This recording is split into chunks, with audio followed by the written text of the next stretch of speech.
Friends, आज हम लोग का टॉपिक है केंद्रक। तो केंद्रक को आज हम लोग अच्छे से समझते हैं। तो ये केंद्रक का डायग्राम है जिसके अंदर ऐसे करके ये पार्ट, ये क्रोमेटिंग धागे होते हैं।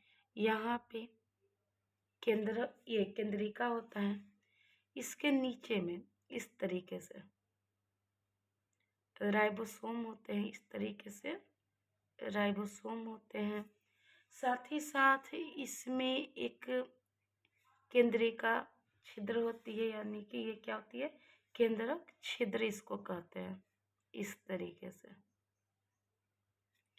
इसके अंदर बहुत सारे न्यूक्लियर प्लाज्म होता है, इस तरीके से भरा हुआ, यानी द्रव भरा हुआ रहता है, केंद्रक द्रव। चलिए स्टार्ट करते हैं। तो सबसे पहले ये हमारा क्या है, केंद्रिका। इसे क्या कहते हैं, केंद्रिका। इस पार्ट को हम लोग कहते हैं केंद्रक द्रव्य, केंद्रक द्रव्य। इसे हम लोग कहते हैं केंद्रक छिद्र, केंद्रक छिद्र। ये पार्ट हम लोग का है राइबोसोम, जो कि प्रोटीन का निर्माण करता है। ये जो पार्ट है इसे कहते हैं टूटी हुई दोहरी झिल्ली, दोहरी झिल्ली, जो प्रोटीन और फैट से मिलकर बनता है, प्रोटीन और फैट से मिलके बनता है। और ये पार्ट है क्रोमेटिन धागा, इसे कहते हैं क्रोमेटिन धागा। तो चलिए इसे अच्छे से समझने का प्रयास करते हैं और ध्यान से आप लोग सुनिएगा। तो जो केंद्रक होता है यह कोशिका का मुख्य भाग है, केंद्रक कोशिका का मुख्य भाग है। और इसे कोशिका का नियंत्रण करता भी कहा जाता है, यानी कंट्रोल करता है। यह गोल आकृति, गहरा गाढ़ा रंग के साथ इसके 3 प्रमुख भाग होते हैं। सबसे पहला केंद्रक झिल्ली, टूटी हुई दोहरी झिल्ली को ही हम लोग केंद्रक झिल्ली भी कहते हैं। दूसरा पार्ट है क्रोमेटिन धागा, और तीसरा पार्ट है हमारा केंद्रिका। तो ये तीनों पार्ट को हम लोग अच्छे से समझने का प्रयास करते हैं। जो टूटी दोहरी झिल्ली है इसी को हम लोग क्या कह रहे हैं, केंद्रक झिल्ली। इसी को क्या कह रहे हैं, केंद्रक झिल्ली कह रहे हैं। अब ये केंद्रक झिल्ली क्या होती है, तो यह प्रोटीन और वसा से बनती है तथा ठीक कोशिका झिल्ली की तरह ही यह कार्य करती है। यह पहला हो गया। झिल्ली के बीच बीच में, यानी झिल्ली के बीच बीच में केंद्रक छिद्र पाए जाते हैं। ये सब क्या है, यह केंद्रक छिद्र पाए जाते हैं, जो कि 10 से 50 नैनोमीटर होता है।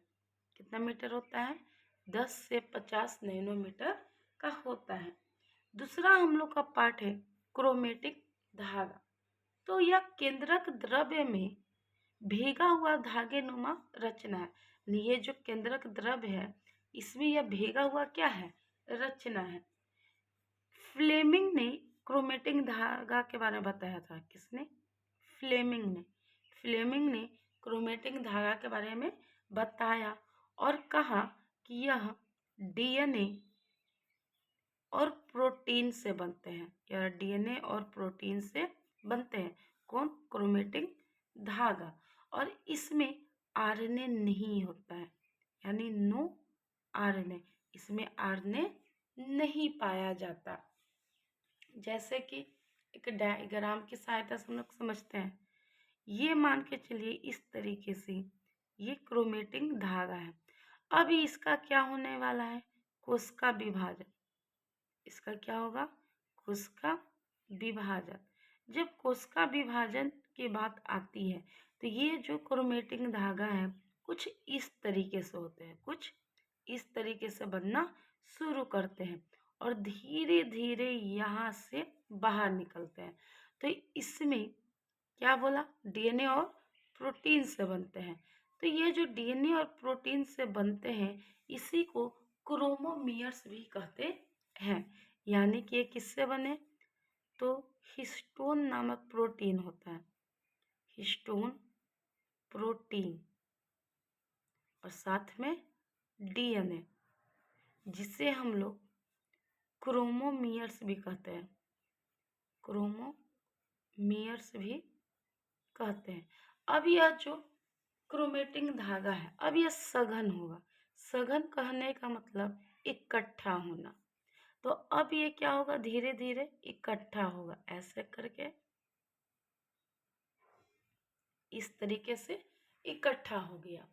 ठीक है, अब ये जो पार्ट हम लोग का बना, ये जो डायग्राम बना, इसी को क्रोमोसोम कहते हैं। इसी को क्या कहते हैं, तो इसे क्रोमोसोम कहते हैं, जिसे हिंदी में गुणसूत्र कहा जाता है।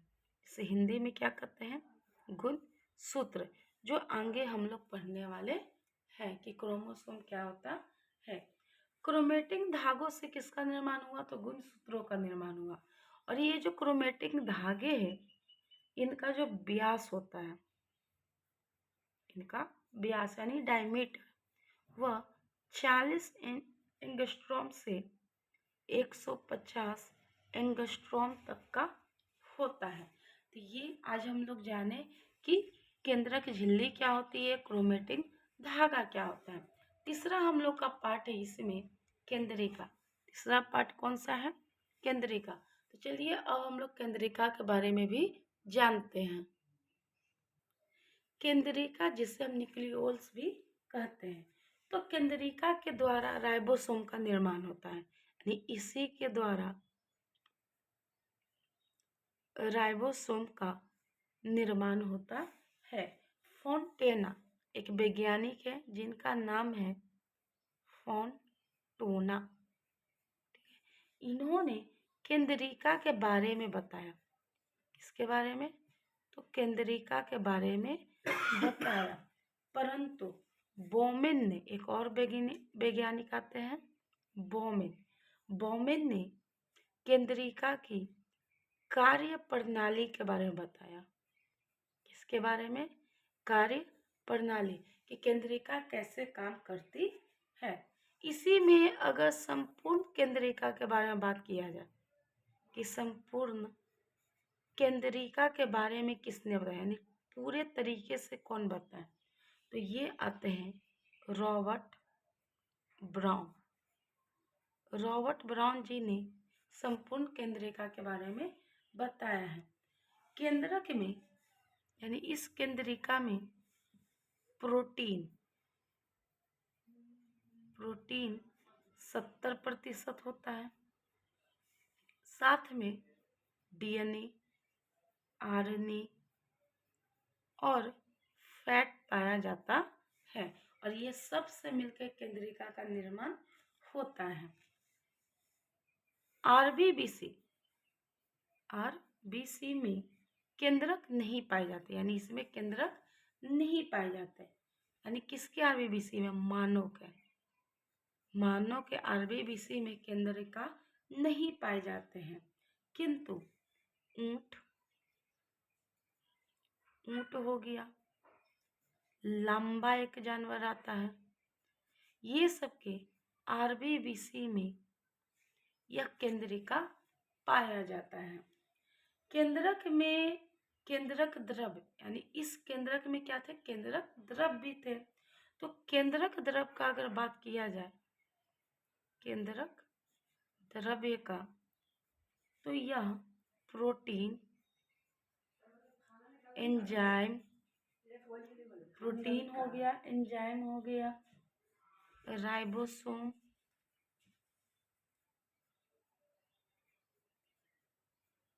शर्करा, फास्फोरस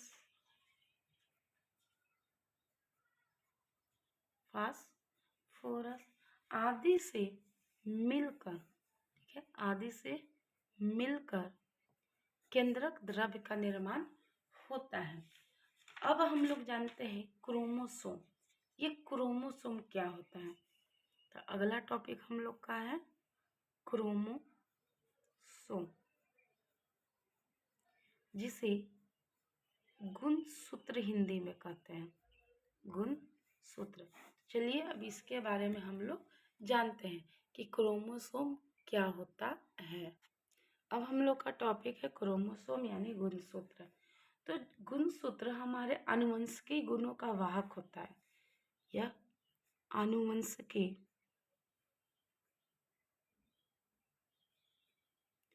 गुणों का वाहक होता है, यानी हमारे जो जेनेटिक प्रॉपर्टीज होते हैं, इसका वाहक कौन है? तो क्रोमोसोम है।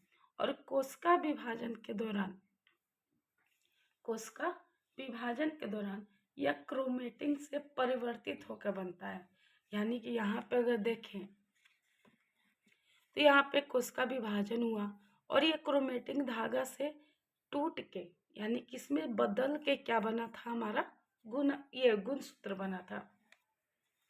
इसे हेरिडेटरी वेहिकल या आनुवंशिकता का वाहक भी कहा जाता है। स्ट्रासबर्गर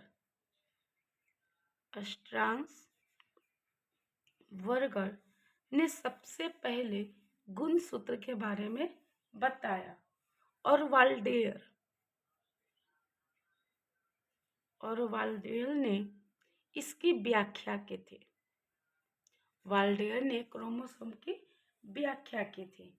जैसा कि हम लोग क्रोमोसोम को एक डायग्राम की सहायता से समझते हैं। इसे देखिए, ये जो ऐसे करके बनता है,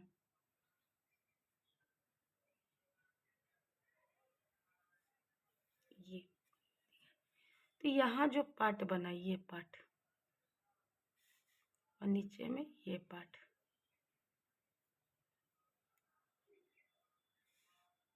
और कलर कर देती हूँ। इस पार्ट को टेलोमियर कहते हैं, टेलोमियर। इसे पी आर्म कहते हैं और इसे क्यू आर्म कहते हैं। अब यहाँ पे क्या होता है कि इस तरीके से एक और क्रोमोसोम बनेंगे।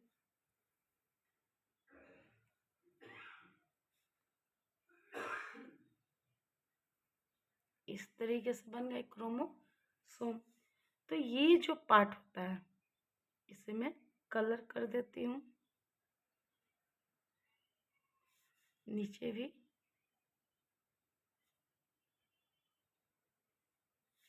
ये जो पार्ट होते हैं कलर किया हुआ, इसे क्रोमेटिड कहते हैं, क्रोमेटिड। ये भी क्या हो गया? क्रोमेटिड हो गए।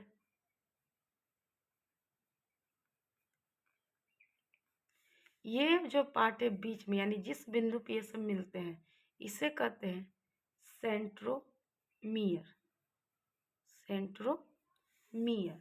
और ये जो हमारा पार्ट है, इसी को हम लोग कहते हैं क्रोमोसोम, क्रोमोसोम। इसे क्या कहते हैं? क्रोमोसोम कहते हैं। तो हम कह सकते हैं कि एक इस तरीके से क्रोमोसोम बनता है, इस तरीके से क्रोमोसोम बनते हैं, और यहाँ से इस तरीके से इसको विभाजित किया जाता है। इस तरीके से क्या हो गए? विभाजित हो गए। यहाँ पे ये जो पार्ट है, ये हो गया क्रोमेटिड। इसे क्या कहते हैं? क्रोमेटिड।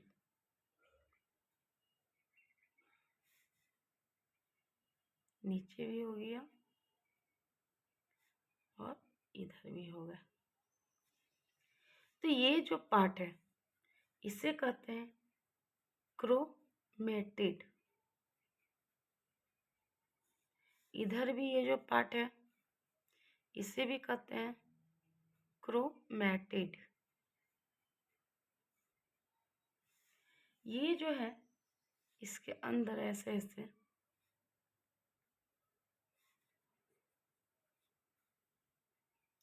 इसे मैट्रिक्स कहते हैं। इसे क्या कहते हैं? मैट्रिक्स। क्या हो गया? मैट्रिक्स।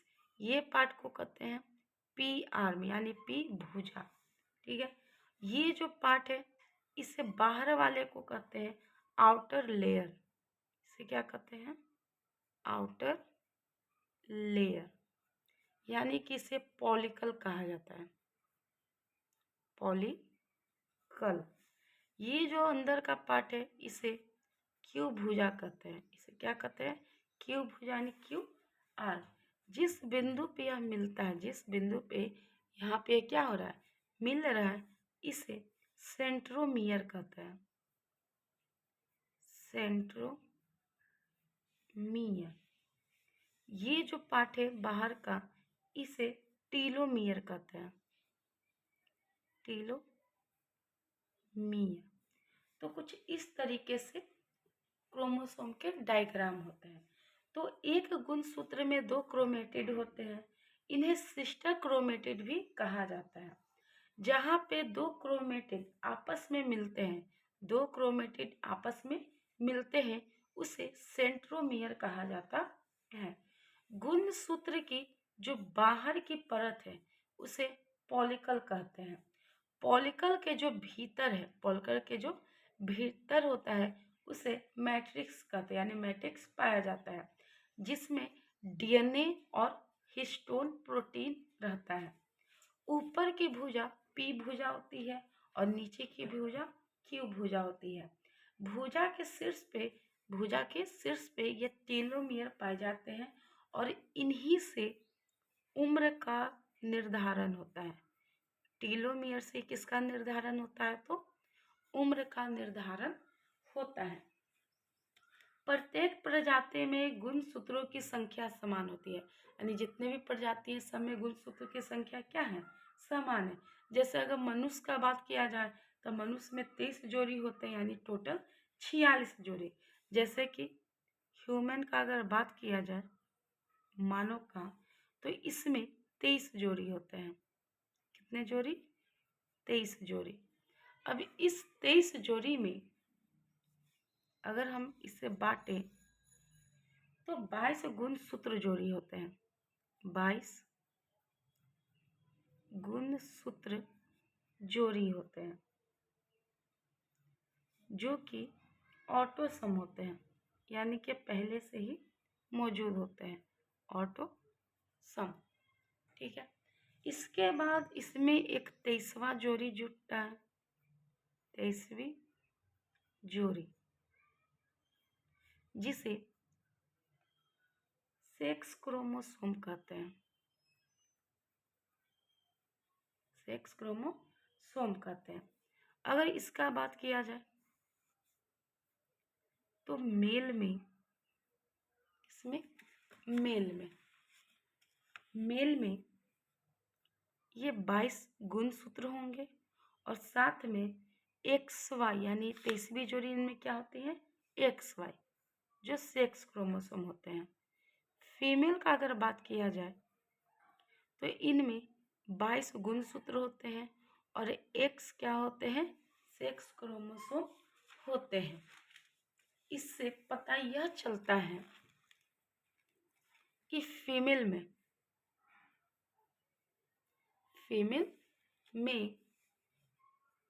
केवल X ही होता है। फीमेल में केवल X होता है, परंतु मेल में XY होते हैं। तो ये जो Y गुणसूत्र हैं, Y गुणसूत्र जो होते हैं, तो यह पुत्र की इससे प्राप्ति होती है और इसके वाहक कौन होते हैं? तो पिता। यानी कि पुत्र होगा कि पुत्री होगा, यह डिपेंड किस पे करता है? तो लड़का पे डिपेंड करता है। इसी में कुछ नोट्स हैं, जैसे कि कुछ जीवधारी होते हैं जिनमें जैसे कि छिपकली हो गया या कोई भी सरीसृप हो गए यानी मगरमच्छ, ये सब में सेक्स क्रोमोसोम नहीं होता है, यानी पर्यावरण दशाओं ये सबसे उन पर डिपेंड करता है। जैसे कि कुछ जीवधारी जीवधारी, जैसे कि छिपकली हो गया, कोई भी सरीसृप हो गए,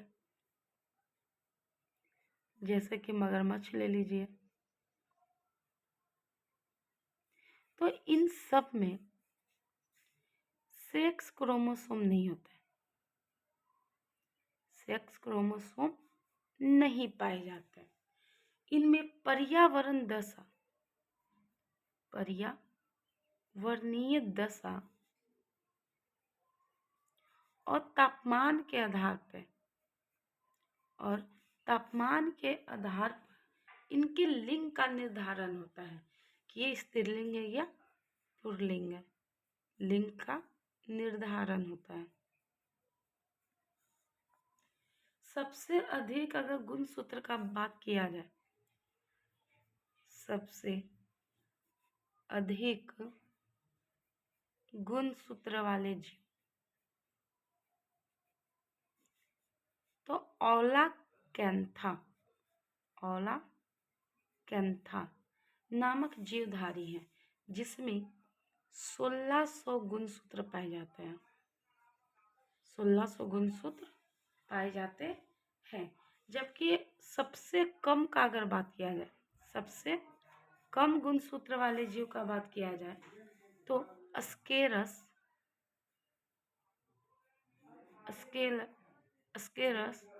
मेगलोस्फेलस नामक प्रोटोजोवा होता है, जिसमें केवल एक गुणसूत्र होते हैं। जिसमें केवल क्या होते हैं? एक गुणसूत्र होते हैं। ऐसे करके बहुत सारे जानवर हैं, बहुत सारे जीव हैं जिनमें अलग अलग क्रोमोसोम पाए जाते हैं। तो कुछ का मैं बता देती हूँ। जैसे इधर में मैं ले लेती हूँ ऑर्गेनिज्म, यानी कि जीवधारी के नाम है। इधर में ले लेती हूँ क्रोमोसोम यानी कि गुणसूत्र की संख्या।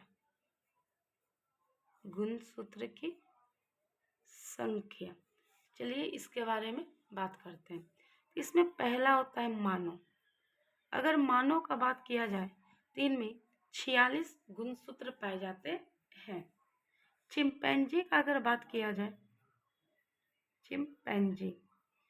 चिंपैंजी का बात करते हैं, इसमें 48 गुणसूत्रों की संख्या होता है। अगर हम लोग कुत्ता का बात करते हैं यानी डॉग, तो इसमें 78 गुणसूत्रों की संख्या होती है।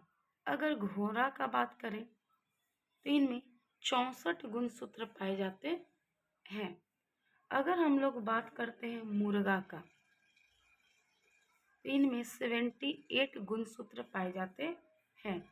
अगर बात किया जाए गोल्ड फिश, जो सजाने के रूप में भी यूज होता है, गोल्ड फिश, तो इसमें 94 या कहीं कहीं 100 होता है। तो दोनों को याद रखना है। उसके बाद अगर बात करें तो फ्रूट फ्लाई, इसमें 8 गुणसूत्र पाए जाते हैं। मच्छर का अगर बात किया जाए, मॉस्किटो यानी मच्छर का, इसमें 6 गुणसूत्र पाए जाते हैं। अगर हम लोग बात करें नेमाटोड नामक एक जीव होता है, इसमें अगर मेल है तो 11 गुणसूत्र और अगर फीमेल है तो 12 गुणसूत्र पाए जाते हैं। इसके बाद अगर बात करें हॉर्स टेल का, तो इनमें 216 गुणसूत्र पाए जाते हैं। ऐसे ही करके बहुत सारे होते हैं, जैसे कि स्क्वायो में 22 गुणसूत्र होते हैं। राउंड वॉर्म में 2 गुणसूत्र होते हैं। तो इस तरीके से सभी जीवधारियों में गुणसूत्र पाए जाते हैं। चलिए अब हम लोग स्टार्ट करते हैं। इसी गुणसूत्र से होते हुए अब हम लोग का स्टार्ट होता है जीव। देखिएगा यहाँ जो था, इस तरीके से हमारा केंद्रक था। इस तरीके से हमारा क्या था? केंद्रक।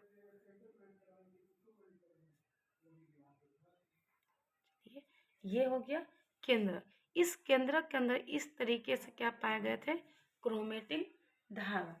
अब इस क्रोमेटिन धागे को बाहर निकालें तो इस तरीके से कुछ डिजाइन बना, और यहाँ से क्या बन गया था, सघन होके इस तरीके से क्रोमोसोम, इस तरीके से क्या बन गए थे, क्रोमोसोम। अब ये जो क्रोमोसोम है इसी में क्या होता है, डीएनए है। यही क्या है, डीएनए। ये हमारा क्या है, डीएनए है। अब ये जो डीएनए है इसकी खोज 1952 से 53 में किया गया था। इसे डीएनए की खोज कब की गई थी, 1952 से 53 में। और यह जो डीएनए है यह आनुवंशिक पदार्थ है, आनुवंशिक पदार्थ है जो कि हमें जानकारी प्रदान करती है। अगर इस डीएनए का बात किया जाए तो कुछ इस तरीके से डीएनए होता है,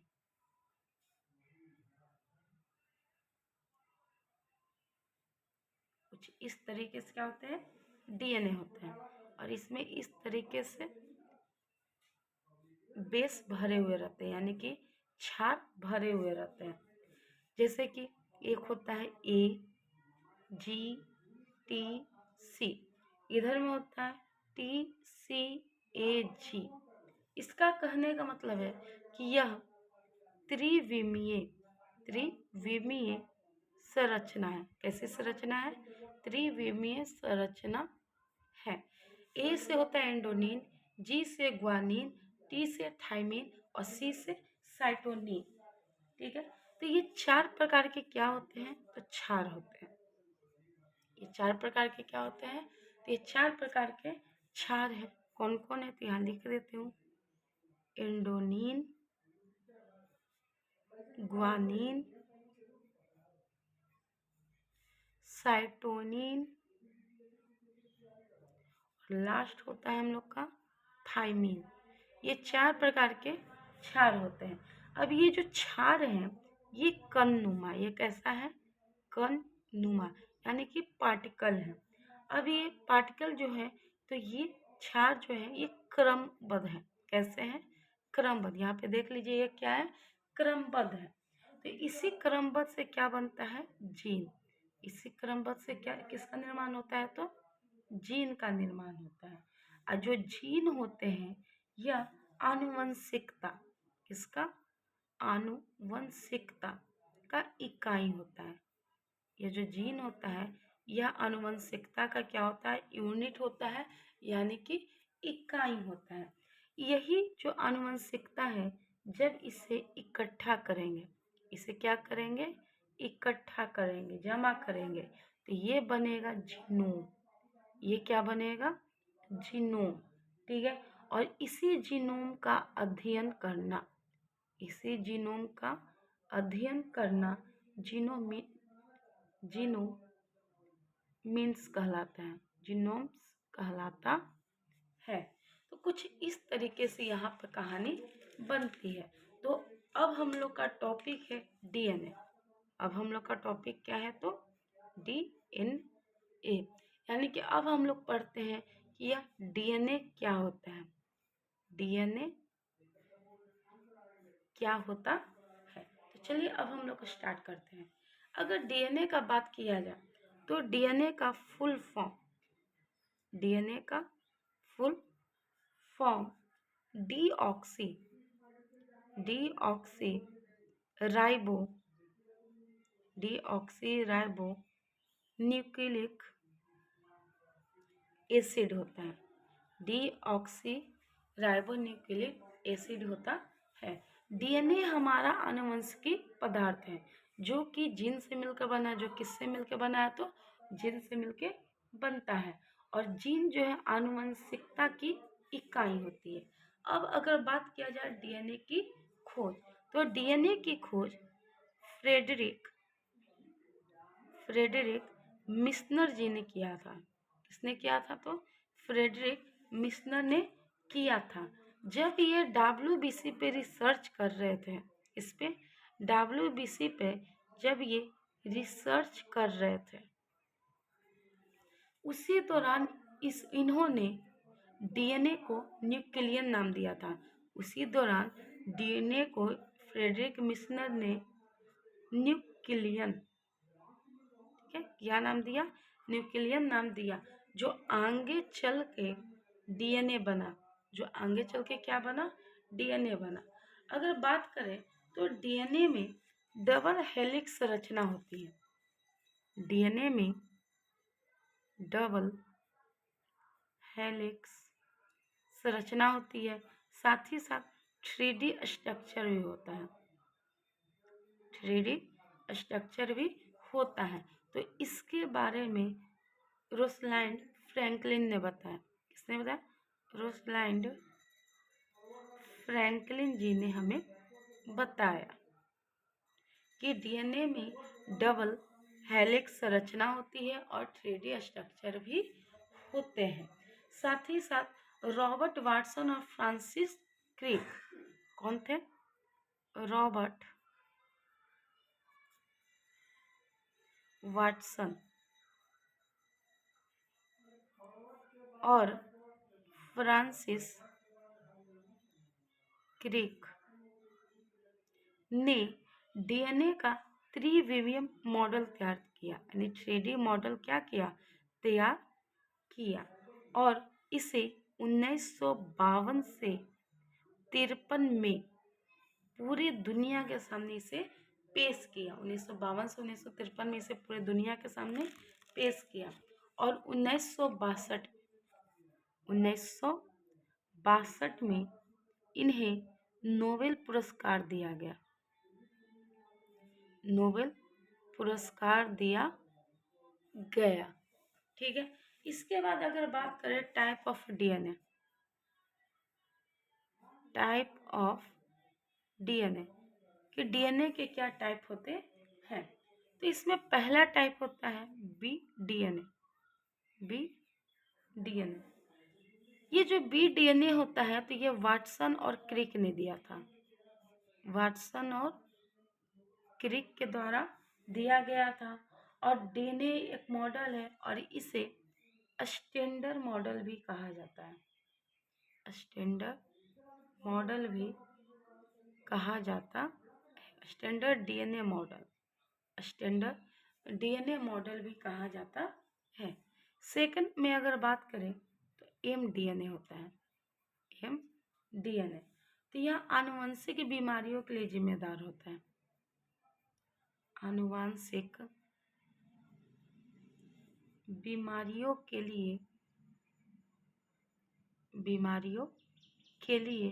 जिम्मेदार होता है, यानी जिससे माइटोकॉन्ड्रियल डीएनए भी कहते हैं। उसके बाद अगर बात करें तो जेट डीएनए होता है। जेट डीएनए, जिसे जिग जैग डीएनए भी कहते हैं। तो यह एंटी क्लॉकवाइज डीएनए होता है। यह एंटी क्लॉकवाइज डीएनए होता है और इसमें जिग जैग पैटर्न होता है। जिग जैग पैटर्न होता है। इसके बाद अगर बात किया जाए तो जे डीएनए होता है। जे डीएनए को जंक डीएनए भी कहते हैं। जंक मतलब पूरा। तो इस प्रकार के डीएनए में कई जगहों पे क्षार मौजूद नहीं होता है, यानी कई जगहों पर क्षार मौजूद नहीं होते हैं, अर्थात इसकी कोडिंग सही नहीं होती।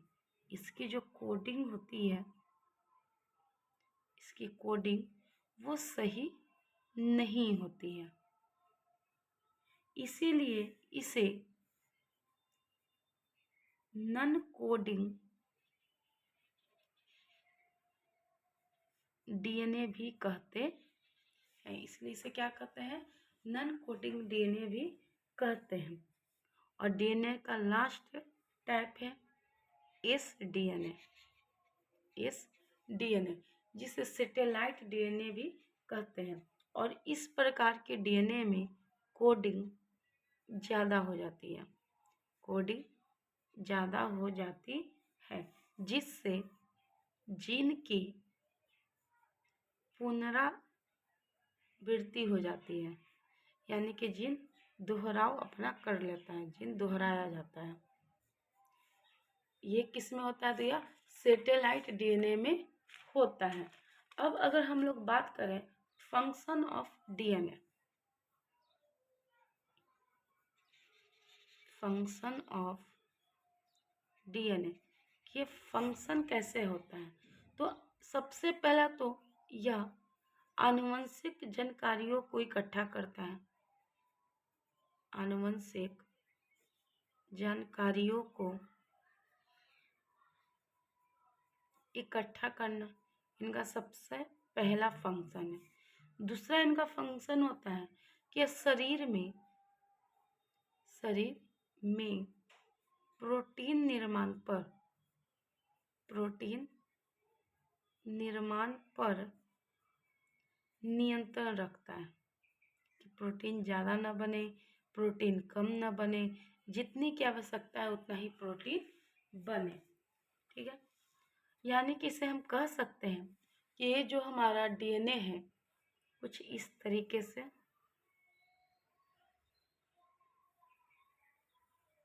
ठीक है। तो यहाँ पे जो A, G, T और C है, यानी एंडोनिन, ग्वानिन, थायमिन और साइटोनिन, ये सभी जो हैं, ये सभी क्या है? जीन है। ये सभी क्या है?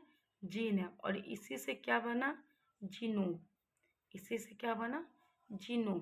ठीक है, इधर भी वही चीज़ है, TCAG। ठीक है, तो यहाँ पे इस तरीके से इसमें क्या भर गए? क्षार भर गए। इसके अंदर इस तरीके से क्या भर गए? क्षार भर गए। तो ए और टी के बीच में डबल बॉन्ड होता है, ए और टी के बीच में डबल बॉन्ड, और जी और सी के बीच में ट्रिपल बॉन्ड होता है। तो इसमें दो प्रकार के कोशिका आते हैं, एक आते हैं प्रोक्रियोटिक और दूसरा आता है यूक्रियोटिक।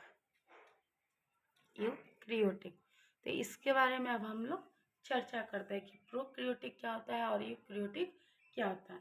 तो सबसे पहले प्रोक्रियोटिक कोशिका में सी और जी टाइप के डीएनए प्रभावी होते हैं, सी और जी टाइप के डीएनए प्रभावी होते हैं, और यूक्रियोटिक कोशिका में ई और टी टाइप के डीएनए प्रभावी होते हैं। डीएनए में चार क्षारों का विशेष क्रम होता है, यानी चार क्षार जो होते हैं, बेस होते हैं, इनका विशेष क्रम होता है और यह सूचना को दर्शाता है, और इन्हीं हम क्या कहते हैं? जीन कहते हैं। जोहानसन ने जीन के बारे में बताया, जीन के बारे में जोहानसन ने सबसे पहले बताया। भारतीय वैज्ञानिक डॉक्टर हरगोविंद खुराना एक भारतीय वैज्ञानिक थे, भारतीय वैज्ञानिक जिनका नाम था डॉक्टर हरगोविंद खुराना। इन्होंने जेनेटिक कोड का अध्ययन किया और इन्हें 1968 में नोबेल पुरस्कार दिया गया। 1968 में इन्हें नोबेल पुरस्कार दिया गया था। ये भारतीय मूल के अमेरिकी थे, यानी कि ये थे भारत के ही, लेकिन रहते कहाँ थे? तो अमेरिका में। अब हम लोग जानते हैं आरएनए। आरएनए क्या होता है और कैसे काम करता है।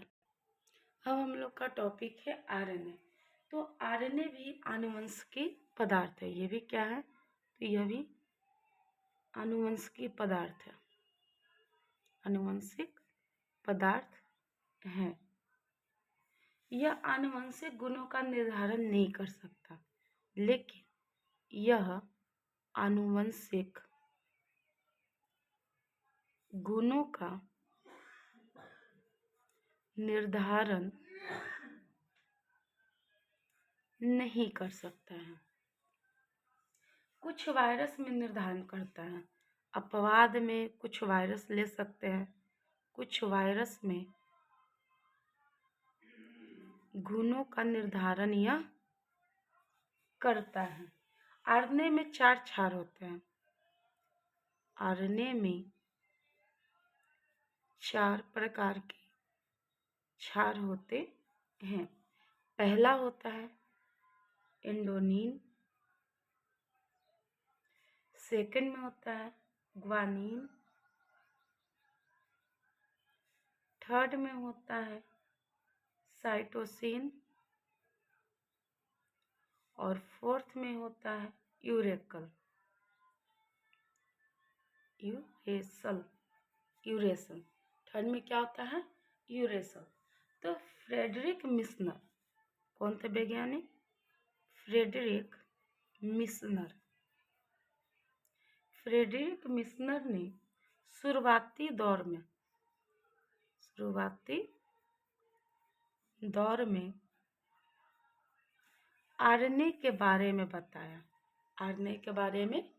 बताया।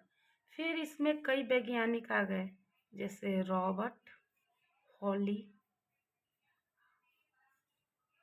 कार्वे-बोसे, सवेरे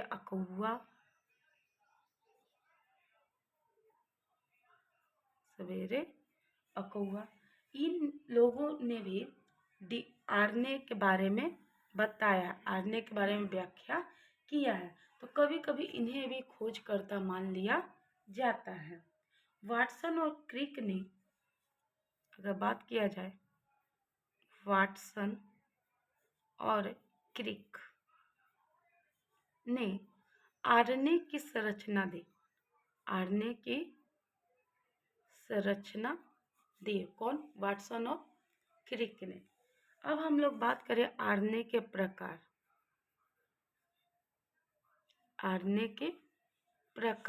यानी टाइप्स ऑफ आरएनए। तो देखिए, सबसे पहले समझते हैं कि एक सिंहासन है। एक क्या है? सिंहासन।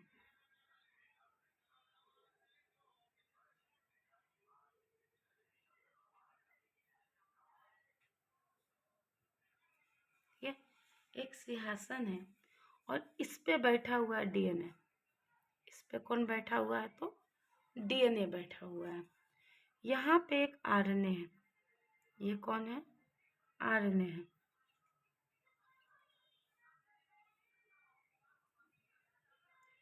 और इस तरीके से ये इसे पंखा हाँक रहा है, तो इसे हमने क्या कर दिया? आरएनए। अब ये जो आरएनए होते हैं 3 प्रकार के होते हैं। कितने प्रकार के? 3 प्रकार के। पहला आरआरएनए, सेकंड में होता है टीआरएनए और थर्ड में होता है एमआरएनए। इसी टीआरएनए को एसआरएनए भी कहते हैं। अब ये जो टीआरएनए है, तो ये कहाँ आता है? तो ये अपने गाड़ी पे सवार होके, ठीक है, ये अपने गाड़ी पे सवार होके, ऐसे मान के चलिए, ये हो गया। कहाँ जाते हैं? तो राइबोसोम के पास। कहाँ जाते हैं? तो राइबोसोम के पास। यह राइबोसोम के पास आ गया। राइबोसोम ने कहा कि जैसे कि डीएनए जो है, ये बोला कि जाओ आरएनए और प्रोटीन लेके आओ। आरएनए गया, यानी ट्रांसफ़र किया, राइबोसोम के पास आया ये आरएनए, बोला कि इतना प्रोटीन दो। राइबोसोम ने कहा कि मेरे पास प्रोटीन नहीं है, मार्केट जाइए और वहाँ से एमिनो एसिड लेके आइए। तो ये जो आरएनए है, तो यह एमिनो एसिड लेने के लिए मार्केट में आते हैं। कहाँ आते हैं? मार्केट में आते हैं। तो और ये इस तरीके से ये फंक्शन करते हैं। जैसे सबसे पहले आरएनए का बात किया जाए, आरएनए का, तो यह सबसे अधिक मात्रा में होता है, तकरीबन 80%। कितना 80%।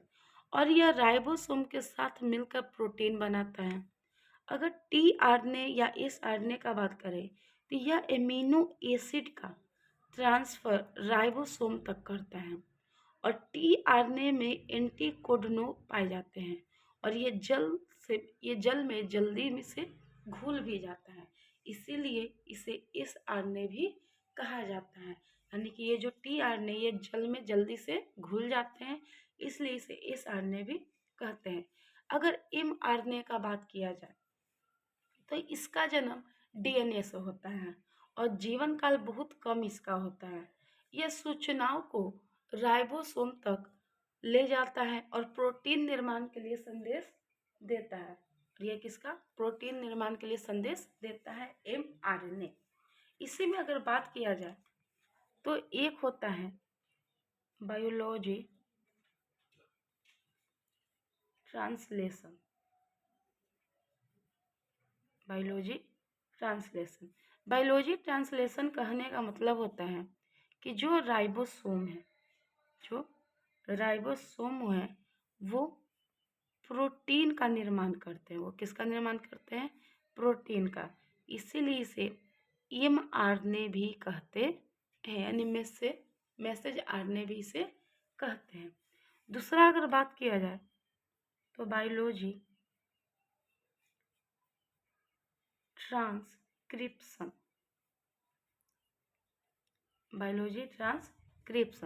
जिसमें डीएनए से आरएनए में यह चेंज होता है। डीएनए से कहाँ? तो आरएनए में यह चेंज होता है। तीसरा अगर कहा जाए तो रिवर्स बायोलॉजी ट्रांसक्रिप्शन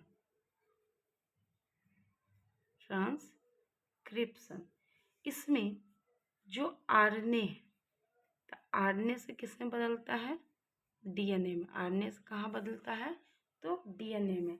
इसी को आरटीपीसीआर भी हम लोग कहते हैं। उसके बाद बायोलॉजी रिप्लिकेशन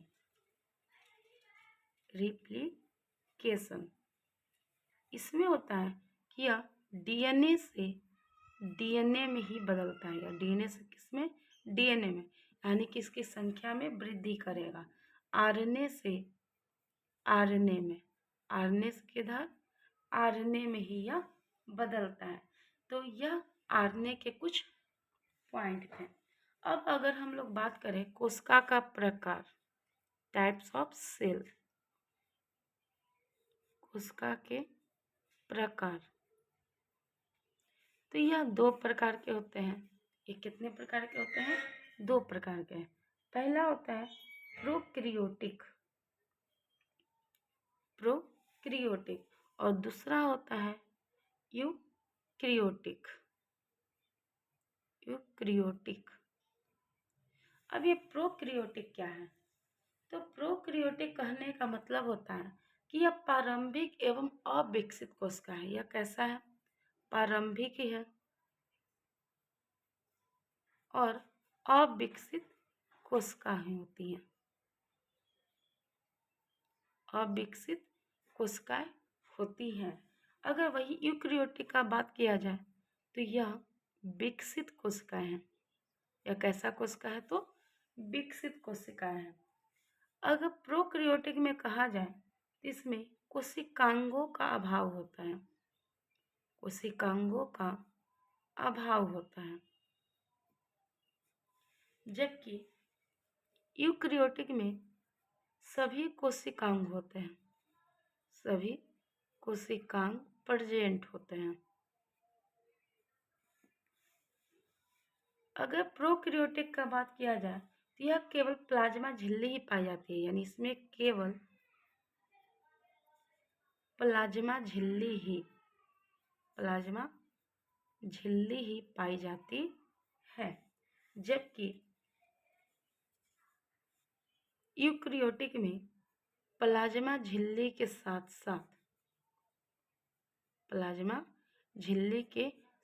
साथ केंद्रक झिल्ली भी पाई जाती है। केंद्रक झिल्ली भी पाई जाती है। अगर प्रोकैरियोटिक का बात हम लोग करें, इसमें गुणसूत्र तो होते हैं, गुणसूत्र होते हैं, लेकिन हिस्टोन प्रोटीन नहीं होता। हिस्टोन प्रोटीन नहीं होता। लेकिन यूकैरियोटिक का बात किया जाए, इसमें गुणसूत्र भी होते हैं और हिस्टोन प्रोटीन भी मौजूद होते हैं। हिस्टोन प्रोटीन भी मौजूद होते हैं। इसे एक गुणसूत्रीय कहा जाता है, इसे बहुगुणसूत्रीय कहा जाता है। इसमें अगर बात किया जाए, इसमें 70 इस प्रकार के राइबोसोम मिलते हैं और यूकैरियोटिक में बात किया जाए तो इसमें 80 एस डैश राइबोसोम मिलते हैं, राइबोसोम मिलते हैं। तो इस तरीके से इसमें कई प्रकार का आप अंतर कर सकते हैं। अब हम लोग जानते हैं सोमेटिक सेल। सोमेटिक सेल क्या होता है, चलिए हम लोग स्टार्ट करते हैं। सोमेटिक सेल,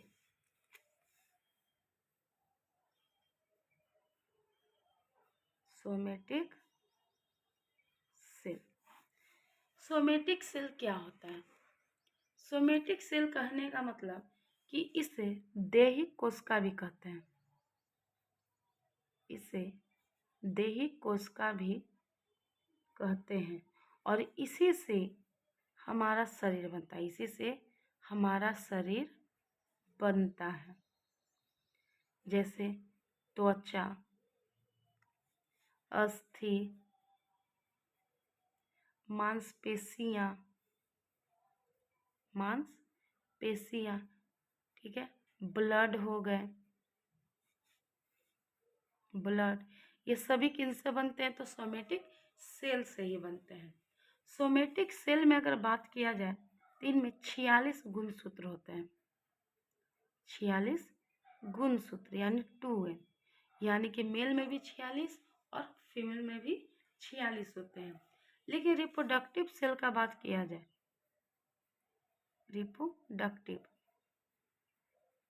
सेल का अगर बात किया जाए तो इसमें एक होता है स्पर्म जो कि मेल में होते हैं और एक होता है एग जो कि फीमेल में पाया जाता है।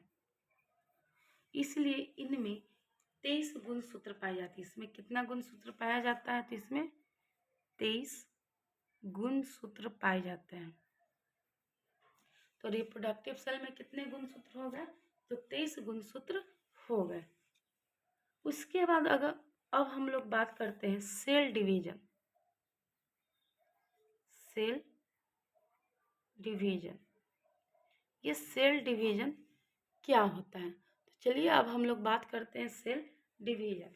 तो इसमें एक वैज्ञानिक थे जिनका नाम था रुडोल्फ विर्चो, ठीक है। रुडोल्फ विर्चो ने ओमनिस सेलुला ए सेलुला नामक सिद्धांत दिया और इसमें इन्होंने कहा कि जो भी नई कोशिका का जन्म होता है उसके पूर्ववर्ती कोशिका के विभाजन से ही होता है, यानी कि कोई पूर्ववर्ती कोशिका पहले होगी, इसके बाद कोशिका विभाजन होगा, कोशिका विभाजन होगा और फिर नई कोशिका का निर्माण होता है। यह रुडोल्फ विर्चो ने कहा। जबकि पूर्ववर्ती कोशिका को मदर सेल कहते हैं और जो नई कोशिका उन्हें डॉटर सेल कहते हैं और इसी सेल साइकिल या इसी को हम लोग क्या कहते हैं? कोशिका चक्र। अब ये कोशिका का जो विभाजन होता है यह 2 प्रकार से होता है। कोशिका का विभाजन 2 प्रकार से होता है। कितने प्रकार से? 2 प्रकार से कोशिका का विभाजन होता है। पहला होता है मिटोसिस और दूसरा मियोसिस। तो चलिए अब इसे जानने की कोशिश करते हैं। तो ये दो प्रकार के होते हैं, एक होता है मिटोसिस, दूसरा मियोसिस। मिटोसिस कहने का मतलब होता है कि देही कोशिका या सोमेटिक सेल का विभाजन समसूत्री होता है, यानी इसी प्रक्रिया से हमारा ग्रोथ और विकास संभव होता है। यानी कि इसमें कह सकते हैं कि इसमें इस तरीके से 46 गुणसूत्र वाले होते हैं, ठीक है। और उसके बाद जब इनका विभाजन होगा तो ये भी इसी तरीके से 2n यानी 46 गुणसूत्र का ही निर्माण करेंगे, ठीक है। अगर हम लोग मियोसिस का बात करें तो यह रिप्रोडक्टिव सेल में होता है, जिसे अर्धसूत्री विभाजन भी कहते हैं, और इसी से जनन प्रक्रिया आगे बढ़ती है। यानी कि सबसे पहले यह मिटोसिस का प्रक्रिया हुआ तो ये बट गए, ठीक है, यानी ये हो गए मेल और ये हो गए फीमेल। अब यहाँ से जो बच्चा जन्म लेगा, ठीक है, तो इनमें आधा गुणसूत्र की ही प्राप्ति पुत्री कोशिका को होता है। कितने? आधा गुणसूत्र की ही प्राप्ति पुत्री कोशिका को होता है, इसीलिए इसे अर्धसूत्री विभाजन कहते हैं। यानी कि कह सकते हैं कि समसूत्री विभाजन केवल एक चरण में पूरा होता है। यह केवल कितने चरण में हुआ? एक चरण में। लेकिन इसमें एक चरण यानी 1 स्टेप, और यहाँ पे आ जाएगा तो ये हो जाएगा सेकंड स्टेप। कौन सा स्टेप? Second step. यानी कि यहाँ पे 2 स्टेप में होता है। मिटोसिस में मातृ कोशिकाएं 2 पुत्री कोशिकाएं बनाती है, जबकि मियोसिस में मातृ कोशिकाएं 4 पुत्री कोशिकाएं बनाती है। मिटोसिस में मातृ कोशिकाएं और पुत्री कोशिकाएं में गुणसूत्रों की संख्या क्या है? बराबर है। जबकि मियोसिस में मातृ कोशिकाएं का आधा ही गुणसूत्र पुत्री कोशिका के पास आता है। अब हम लोग जानते हैं कोशिका विभाजन की प्रक्रिया, कि कोशिका विभाजन कैसे हुआ। कोशिका विभाजन की प्रक्रिया, ये कोशिका विभाजन कैसे हुआ। तो सबसे पहले एक कोशिका लेते हैं, और इस कोशिका में क्या है? हमारा केंद्रक है। ये क्या है? केंद्रक। और इसमें भरा हुआ साइटोप्लाज्म। ये क्या भरा हुआ? तो साइटोप्लाज्म है। अब ये जो है, ये क्या है? न्यूक्लियस। ये क्या है? न्यूक्लियस है। अब इस न्यूक्लियस को क्या किए? अलग कर दिए। इस न्यूक्लियस को क्या किए? अलग किए। तो जब अलग करेंगे तो यह 2 भाग में, एक इसमें, यह 2 भाग में बट जाएगा। इसमें बटेगा तो 2 भाग में, कुछ इस तरीके से, यहाँ पे इस तरीके से, और यहाँ पे एक बना और एक यहाँ बनेगा, ठीक है। यानी कुछ इस तरीके से यहाँ पे केंद्रक का निर्माण होगा। कुछ इस तरीके से क्या हुआ? केंद्रक का निर्माण हो गया। और इसमें क्या भरे हुए हैं? तो इसमें है साइटोप्लाज्म। इसमें क्या भरा हुआ था? साइटोप्लाज्म यानी कोशिका द्रव। और ये जो न्यूक्लियस है यह कंट्रोल भी करता है। ये क्या करता है? यह कंट्रोल करने का काम करता है। अब हम लोग जानते हैं समसूत्री विभाजन की प्रक्रिया, साथ ही साथ अर्धसूत्री विभाजन की प्रक्रिया कितने फेज में होते हैं, ये सबको हम लोग जानते हैं अगले लेक्चर में। प्लीज़ लाइक करें, सब्सक्राइब करें, और पहली बार मेरे चैनल पे आए तो सब्सक्राइब जरूर करें।